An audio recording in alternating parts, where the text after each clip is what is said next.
Right now at 6, it's the middle of the night in Ukraine right now, almost 24 hours since the first explosion. A broad invasion by land and air, Russia bombarding major cities across that country.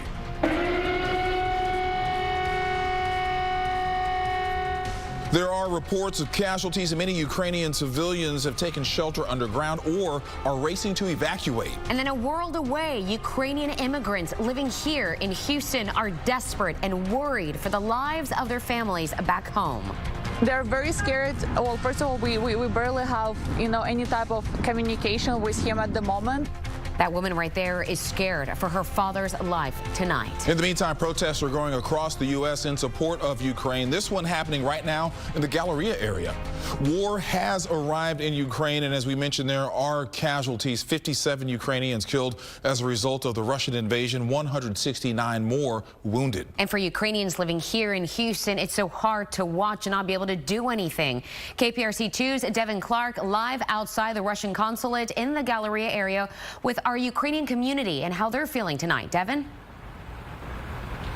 Daniela, Keith, the Ukrainian immigrants that I spoke to say that Russia, the largest country in the world, is ganging up on Ukraine, which is about the size of Texas, and they say it's all because of democracy.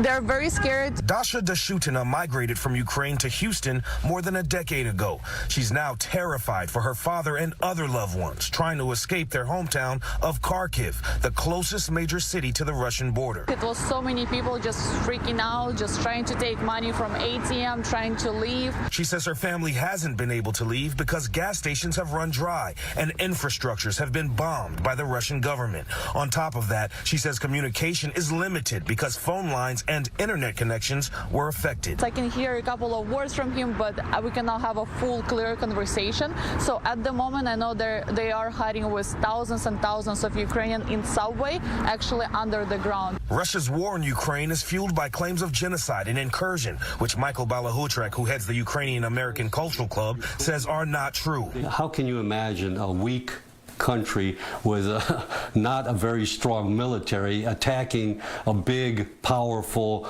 nuclear-armed opponent? I mean, it doesn't make sense. It doesn't even compute. Balahutrek says the recent attacks marked the peak of tensions that had been brewing because of neighboring countries' progressions. Since 1991, when the Soviet Union fell apart, whether it's Ukraine, Latvia, Estonia, Poland, all these countries have economically done much better than Russia has. The beefs in Eastern Europe now being felt here in Houston. I just never felt so hopeless in my life.